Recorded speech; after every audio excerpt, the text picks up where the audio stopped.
இன்றைக்கு நாம் தியானிக்க இருக்கிற வசனம் சங்கீதம் 91 அதிகாரம் 15வது வசனம். அவன் என்னை நோக்கி கூப்பிடுவான், நான் அவனுக்கு மறு உத்தரவு அருளி செய்வேன். ஆபத்தில் நானே அவனோடு இருந்து அவனை தப்புவித்து கனப்படுத்துவேன். இன்னைக்கு கர்த்தர் நம்மோடு இடைப்படுகிறார். அவன் என்னை நோக்கி கூப்பிடுவான். யாரு? ஆபத்தில் இருக்கிறவங்க, பிரச்சனை பாடுகளில் இருக்கிறவங்க, அப்படி இருக்கிற சூழ்நிலையில் நாம் தேவனை நோக்கி கூப்பிடும் பொழுது அவர் நமக்கு மறு உத்தரவு அருளுவார், பதில் தருவார்.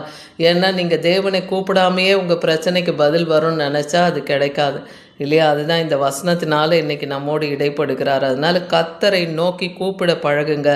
அப்போ கர்த்தர் உங்களை ஆபத்து நாளில் உங்களோடு கூட இருந்து உங்களை தப்புவித்து உங்களை தேவன் கனப்படுத்துவேன்னே சொல்கிறார்.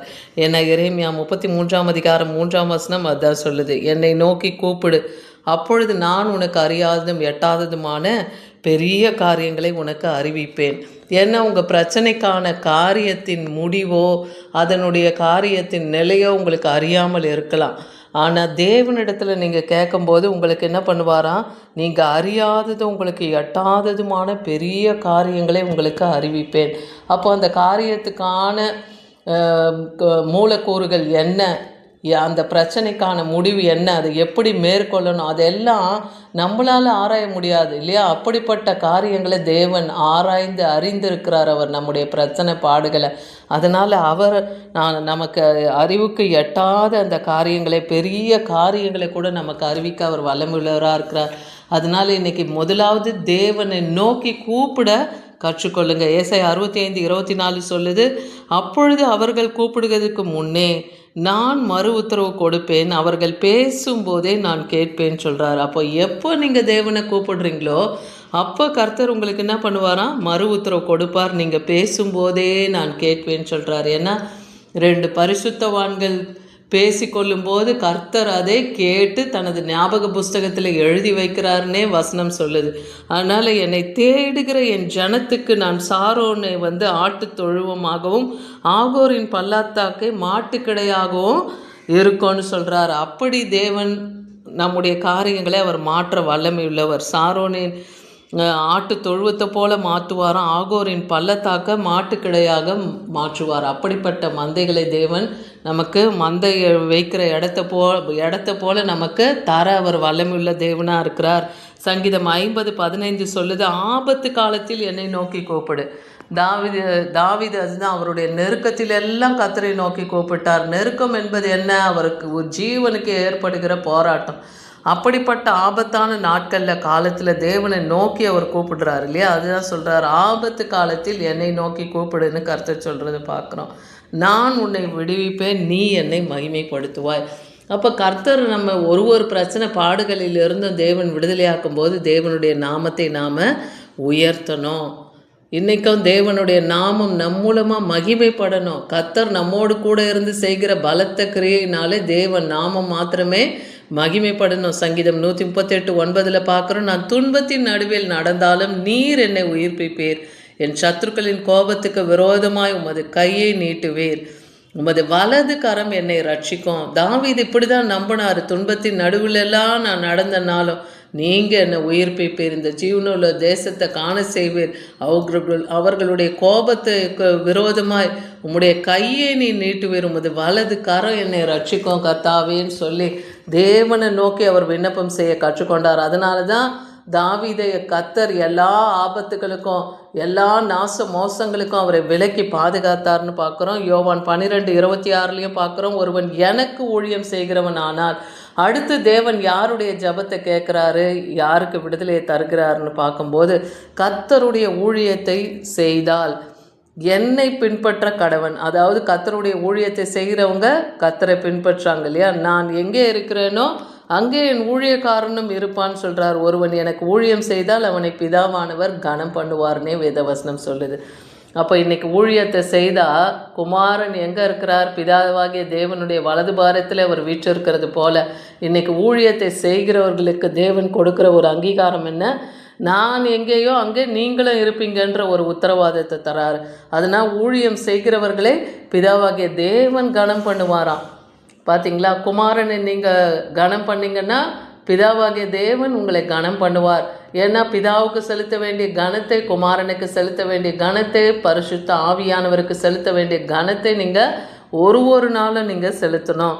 1 சாமுவேல் 2:30 பார்க்குறோம், என்னை கனம் பண்ணுகிறவர்களே நான் கனம் பண்ணுவேன், அசட்டை பண்ணுகிறவர்கள் கனஈனப்படுவார்கள்னே வேத வசனம் சொல்லுது. அப்போ தேவனை நீங்கள் கனம் பண்ணுங்க, அப்போ தேவன் உங்களையும் கனம் பண்ணுவார். அவர் அசட்டை பண்ணால் மற்றவங்களுக்கு முன்னாடி நம்ம ஈனப்படுவோம்னே வேத வசனம் சொல்லுது. மற்றவங்க முன்னாடி நாம் அவமானத்துக்குள்ளாயிடுவோம். அதனால் தேவனுக்கு உரிய கனத்தை ஒரு நாளும் நாம் செலுத்த மறந்துடக்கூடாது. சங்கீதம் 10:17 பார்க்குறோம், கர்த்தாவே சிறுமைப்பட்டவர்களுடைய வேண்டுதலை கேட்கிறீர், அவர்கள் இருதயத்தை ஸ்திரப்படுத்துவீர்னு வேதவசனம் சொல்லுகிறத பார்க்குறோம். அப்போ சிறுமைப்பட்டவர்களுடைய, எளியவர்களுடைய, கைவிடப்பட்ட நிலையில் இருக்கிறவங்களுடைய ஜபத்தை, வேண்டுதலை தேவன் கேட்டு அவங்க இருதயத்தை அவர் ஸ்திரப்படுத்துகிறார். அப்போஸ்தலர் 18ஆம் அதிகாரம் 10ஆம் வசனத்தில் இங்கே சொல்கிறார் பவுல் அப்போஸ்தலருக்கு, நான் உன்னோடு கூட இருக்கிறேன், உனக்கு தீங்கு செய்யும்படி ஒருவனும் உன் மேலே கை போடுவதில்லை, இந்த பட்டணத்தில் எனக்கு அநேக ஜனங்கள் உண்டு.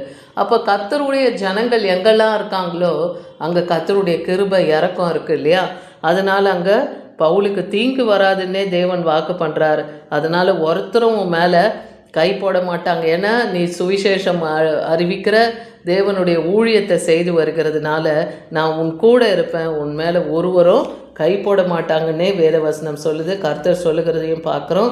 2 கொரிந்தியர் 1:10 சொல்லுது, அப்படிப்பட்ட மரணத்தினின்றும் அவர் எங்களை தப்புவித்தார், இப்பொழுதும் தப்புவிக்கிறார், இன்னும் தப்புவிப்பார் என்று நாங்கள் நம்பி இருக்கிறோம்னே பவுல் அப்போஸ்தலன் சொல்கிறார். ஒரு சூழ்நிலையிலும் ஒரு நெருக்கத்திலையும் பவுல் அப்போஸ்தலனையும் அவருடைய சீஷர்களையும் கர்த்தர் எல்லா தீமைக்கின்றோம், மரணத்தின் நின்றோம் அவர்களை தேவன் பாதுகாத்தார். ஒரு முறை சிறைச்சாலையிலே பவுலும் சீலாவும் இருந்தபோது அவர்கள் கால்களை தொழுமரத்தில் கட்டி வைத்திருந்தாங்க. தொழுமரம் போல் ஒன்றில் சங்கிலியினால் அவங்க கால்கள் கட்டப்பட்ட நிலையில் இருந்தது. ஆனாலும் இரவு நேரத்தில் தேவனை ஜெபித்து, தேவனை துதித்து ஆராதித்து, தேவனை மகிமைப்படுத்தின போது அந்த இடம் அசை உண்டாகி அவர்கள் கட்டுகள் எல்லாம் அருந்து தேவன் அவங்க சிறையிருப்பு காவலில் இருந்து அவங்களை விடுதலையாக்கினார்னு பார்க்குறோம். இன்றைக்கும் நீங்கள் கர்த்தரை நோக்கி துதிங்க, தேவனை மகிமைப்படுத்துங்க, ஜெபிங்க. அப்போ கர்த்தர் உங்கள் சிறையிருப்பை உங்கள் எல்லையிலே மாற்றுவார். எந்த மனுஷனுடைய பிடியில் நீங்கள் சிக்கொன்றது போல காணப்பட்டாலும் கர்த்தர் இன்றைக்கி உங்களை விடுவிக்க வல்லமுள்ளவராக இருக்கிறார். சங்கீதம் 18:3 பார்க்குறோம், துதிக்கு பாத்திரராகிய கர்த்தரை நோக்கி கூப்பிடுவேன், அதனால் என் சத்துருக்களுக்கு நீங்களாகி ரட்சிக்கப்படுவேன்னே தாவீது சொல்கிறார். அப்போ எல்லா துதிக்கும் கனத்துக்கும் உரியவர் யார்? நம் கர்த்தர். துதிக்கு பாத்திர, துதியில் மகிழ்வோன், துதியின் மத்தியில் வாசம் பண்ணுகிற தேவனாக இருக்கிறார். அப்படிப்பட்ட தேவனை நீங்கள் நோக்கி கூப்பிடுங்க, துதிங்க, தேவனுக்கு கீர்த்தனம் பாடுங்க. அப்போ சத்துருக்களுக்கு உங்களை நீங்களாகி தேவன் ரட்சிப்பெண்ணே வாக்கு பண்ணுறாரு. எபிரேயர் 5:7 பார்க்குறோம், அவர் மாம்சத்திலிருந்து நாட்களில் தம்மை மரணத்தினின்று ரட்சிக்க வல்லமை உள்ளவரை நோக்கி பலத்த சத்தத்தோடும் கண்ணீரோடும் விண்ணப்பம் பண்ணி வேண்டுதல் செய்து தமக்கு உண்டான பயபக்தியின் நிமித்தம் கேட்கப்பட்டு. அப்போ நம்முடைய விண்ணப்பம் எப்போ கேட்கப்படும்? இன்னொரு காரியத்தை சொல்கிறார், மாம்சத்தில் இருந்த நாட்களில் மரணத்தில் நின்று நம்மை ரட்சிக்க அவர் வல்லமை உள்ளவர். அப்படிப்பட்டவரை நோக்குங்க. ஏன்னா அவர் சிலுவையில் அறையப்பட்டார் இல்லையா? மரித்து அடக்கம் பண்ணப்பட்டு 3ஆம் நாள் பிதாவாகிய தேவனால் பரிசுத்த ஆவியின் வல்லமையினாலும் அவர் தேவனின் வலது கரத்தினாலே தூக்கி எடுக்கப்பட்டு இன்றும் பிதாவின் வலது பாரத்தில் ஜீவனுள்ள தேவனாக இருக்கிறார். அப்படி அவரே ஜீவனுள்ள தேவனாக இன்றும் வாசம் பண்ணுகிறவராக இருக்கிற ஒரு நோக்கி நீங்கள் விண்ணப்பம் செய்யும்போது எப்படி செய்யணும்? பலத்த சத்தத்தோடும் கண்ணீரோடு நீங்கள் விண்ணப்ப வேண்டுதல் செய்யும்போது கர்த்தர் உங்களுக்கு என்ன பண்ணுவாரா? தமக்கு உண்டாகிற அந்த பயபக்தி நிமித்தம் கேட்கப்பட்டு உங்கள் ஜபம் கேட்கப்படும், உங்களுக்கு பதில் வரும். நீங்கள் மனுஷருக்கு முன்பாக கண்ணீரை விடாதீங்க. தேவ சமூகத்தில் உங்கள் காரியங்கள் என்னவோ, எப்படி அன்னாள் தன் இருதயத்தை கர்த்தரிடத்தில் ஊற்றினாள் இல்லையா அவர் பாதத்தில், அதை போல் நீங்களும் அவள் மன கிளேசத்தினால் அழுதாள்னு பார்க்குறோம் இல்லையா? அப்படி நீங்களும் மன கிளேசத்தில் இருக்கிறீங்களா? உங்கள் இருதயத்தை தேவ சமூகத்தில் ஊற்றுங்க, அப்போது கர்த்தர் உங்களுக்கு பதில் தருவார். ஏன்னா உங்கள் விசுவாசமும் நம்பிக்கையும் தேவன் மேல் இருக்கும்படி அவர் மரித்தோரிலிருந்து எழும்பி அவருக்கு மகிமையை கொடுத்தார் இல்லையா? பிதாவாகிய தேவன் 1 பேதுரு 1:21 சொல்கிறார். அப்போ இன்றைக்கி அவர் ஜீவனுள்ள தேவனாக இருக்கிறதுனால அவர் ஜபத்தை கேட்கிறவர், மாம்சமான யாவரும் அவரிடத்துல வருவார்கள் என்றே வேதவசனம் சொல்லுகிறதுனால அவரை நோக்கி கூப்பிடும்போது தேவன் உங்களுக்கு பதில் செய்வார். மத்திய 28:20 பார்க்குறோம், நான் உங்களுக்கு கட்டளையிட்ட யாவையும் அவர்கள் கை கொள்ளும்படி அவர்களுக்கு உபதேசம் பண்ணுங்கள். இந்த உலகத்தின் முடிவு பரியந்தம் சகல நாட்களில் நான் உங்களோடு கூட இருப்பேன்னே கர்த்தர் சொல்கிறார். ஆனால் தேவன் நமக்கு கட்டளையிட்டு இருக்கிற காரியங்களுக்கு நாம் கீழ்ப்படிந்து அவர்களுக்கு நாம் உபதேசம் பண்ணணும். தேவனை அறியாதவர்களுக்கு கர்த்தருடைய வார்த்தையை கொடுத்து ஆறுதல் பண்ணி பலப்படுத்துகிறவர்களாக இருக்கணும். அப்படி கட்டுண்டவர்களையும் நறுங்குண்ட இருதயத்தை கர்த்தர் எப்படி ஆதரித்தாரோ அதை போல் நீங்களும் அப்படிப்பட்டவங்களுக்காக வேண்டுதல் ஜப விண்ணப்பங்களை செய்யுங்க. யோபு தன் சிநேகிதர்களுக்காக ஜெபித்த போது அவர் சிறையிருப்பை மாற்றி அவர் முன்னிலைமை பார்க்கிலும் பின்னிலைமை ஆசிர்வதித்து இரட்டத்தனையான நன்மையை தந்தார். வேதத்தில் இந்த சாட்சிகள் எல்லாம் நீங்கள் பார்க்குறீங்க. அப்போ நீங்கள் உங்களுக்காகவே சுயமாக ஓடாமல் உங்களை போல் பாடுள்ளவர்களுக்காக நீங்கள் மற்றவர்களுக்காக பரிந்து பேசுங்க கர்த்தரிடத்தில். அப்போ கர்த்தர் உங்களுக்கு ஜபத்தை கேட்பார். ஏன்னா அவர் உலகத்தின் முடிவு பரியந்தம் சகல நாட்கள் நம்ம கூட இருக்கிறார். அதனால் அவருடைய வார்த்தைகளை உபதேசம் பண்ணுங்க, பிரசங்கிங்க, சுவிசேஷத்தை அறிவிங்க, கர்த்தருடைய நாமத்தை மகிமைப்படுத்தி கொண்டே இருங்க.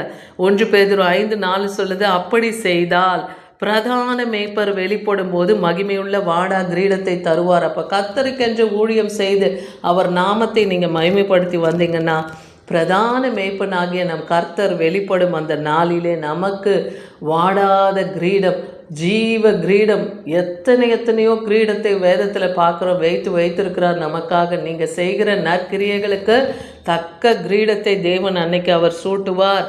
விசுவாசிங்க. சங்கீதம் 37:40 பார்க்குறோம், கர்த்தர் அவர்களுக்கு உதவி செய்து அவர்களை விடுவிப்பார். அவர்கள் அவரை நம்பியிருக்கிறபடியினால் அவர்களை துன்மார்க்கர்களுடைய கைக்கு தேவன் தப்புவித்து ரட்சிப்பேன்னே சொல்கிறார். அதனால் கர்த்தர் உங்களுக்கு உதவி செய்ய வல்லமுள்ள தேவனாக இருக்கிறார். இன்றைக்கும் அவர் மகிமையும் மாட்சிமையும் வல்லமையும் குறையாமல் இருக்குது இல்லையா?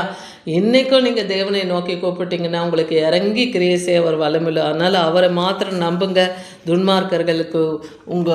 துன்மார்க்கர்களுடைய கைக்கு உங்களை தேவன் தப்புவித்து ரட்சிப்பார். விசுவாசிங்க. அதனால் தேவனை நோக்கி கூப்பிட கற்றுக்கொள்ளுங்க. அப்போது தேவன் உங்களை விடுவிப்பார். அவர் உங்களை கனப்படுத்தவும் வல்லமுள்ளவர்.